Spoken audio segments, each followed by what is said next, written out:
We're back in the tackle room, and today it's all about chatterbait trailers and which ones I think are the best.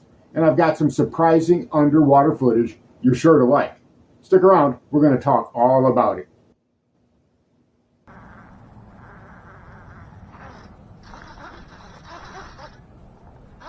That's a big one. That's a good fish. Oh, that's a good one.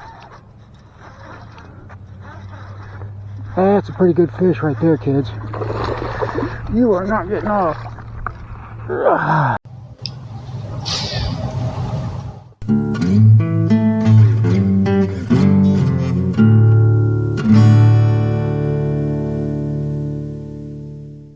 And here is this video's featured comment.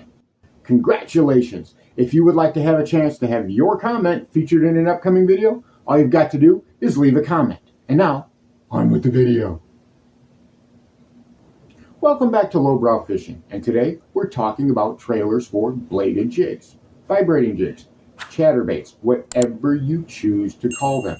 Now, if you've been around the channel for any length of time, you know that I've often talked about my preferred trailer for a bladed jig is something like a soft plastic jerkbait, like a Zoom Super Fluke, or even a cream soft plastic jerkbait, or a caffeine shad from Strike King. I've always felt that I get better action and better results from those types of baits when I use them as a trailer. And the reason for this is simple. Years ago, I had an older pro angler fishing the MLF tournaments told me, he said, Lowbrow, don't use a swim bait, a Kitech or a Rage Swimmer like everybody else does, because it creates too much drag on that blade and you're actually losing action in the water. Use something like a spunk shad or a jerkbait. Something like a soft plastic jerkbait will give you much more action because there's not nearly as much drag. Well, I took that man at his word and I started fishing with a soft plastic jerkbait as my trailer ever since. And I feel I've had a lot of great success. But I decided recently I wanted to put my hypothesis to the test. Is a soft plastic jerkbait really a better trailer? Do I really get more action than I would with a paddle tail? So to that end, I took 4 types of baits that I commonly use and I commonly see used by other anglers as a chatterbait trailer. Your regular Kitech style swim bait, a Zoom Super Fluke, a Strike King caffeine shad, and as kind of a wild card, one of my homemade craws. This is a craw bait that I use. I make them myself. But these different types of baits, whenever I filmed them underwater, I felt it was going to give me a really good baseline. And let's go ahead and start with the common one, the one that everybody uses.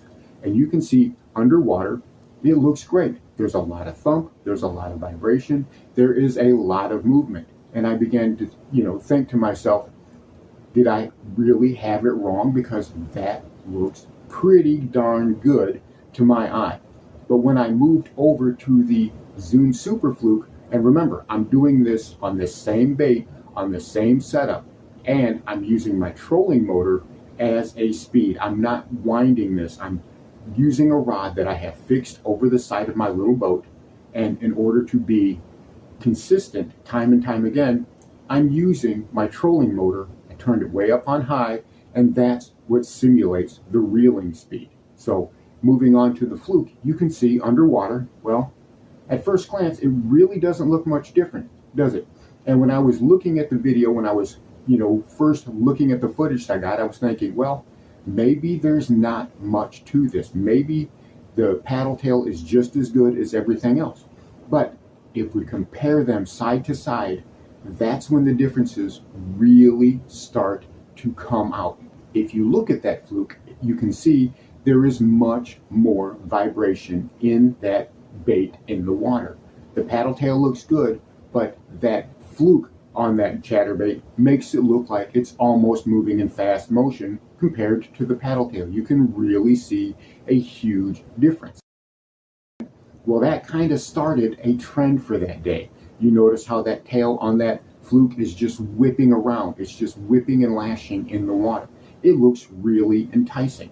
So next up, I did the caffeine shad, and you can see here via the underwater footage that it is essentially the same thing. It looks really good underwater, and that blade is just going crazy. It looks like it's on high speed compared to the boot tail, but that tail doesn't really whip around like the fluke did. It's basically a different type of presentation. It gives me a little bit of variety, which is great. I like to have that. It just kind of slithers, almost undulates. Now, it does it very rapidly, it does it very quickly, but it still is very appealing to those bass. And you can see very clearly that it is a different type of presentation, especially from that paddle tail. So what about the last thing? What about the craw? Well, I did the craw last, and you can see I used an orange one here because I really wanted it to kind of stand out. The water had a little bit of murkiness to it, and you can clearly see here that craw looks great in the water. It gives that bait even more twitch, more vibration. And if you were able to see that bait from head on, you would see that it really has a powerful side-to-side motion. However, given the circumstances, the video that I filmed doing that just did not turn out well enough. I didn't feel confident enough to use that. But the side-to-side motion, you can see that pretty good here on this video. It really does vibrate well in the water. So what did I find out? What did I learn? I learned that my myth, my hypothesis, is essentially confirmed.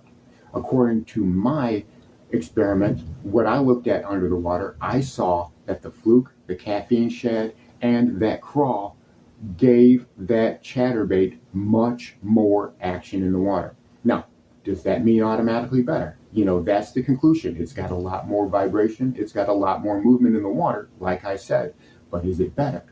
Well, it may not be. The more that I think about it, sometimes we actually want to tone that blade down some, like in a heavy pressure situation.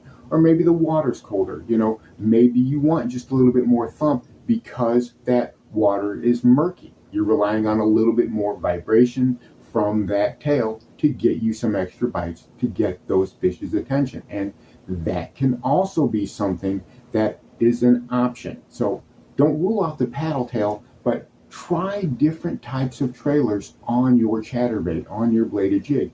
You will be amazed that just by changing the trailer, you can drastically alter the action of that bladed jig. And I don't know of any other type of bait where you can affect the jig so much just by changing the trailer. You might be able to do it a little bit with a swim jig, but as far as anything else goes, I just really don't see it. So give it a try. Let me know what you think. Put in the comments section below, what is your favorite type of trailer to use with a bladed jig? And if you don't use a bladed jig, well, maybe try using these with a different type of trailer, like something like a spunk shad or a soft plastic jerkbait. I'm telling you, you probably have a lot more success if you lock that bladed jig rod in your hand and try some different retrieves with some different trailers until you figure out what works on your particular fishery. So there you have it, my underwater test for bladed jig trailers. I found it to be very surprising, and it was pretty eye-opening. What I thought was true was actually true, and it's always nice to have that confirmation. So a bladed jig gets really, really powerful underwater the more you work with and change that type of trailer. Give it a try. Thanks for watching Lowbrow Fishing. We'll catch you in the next one.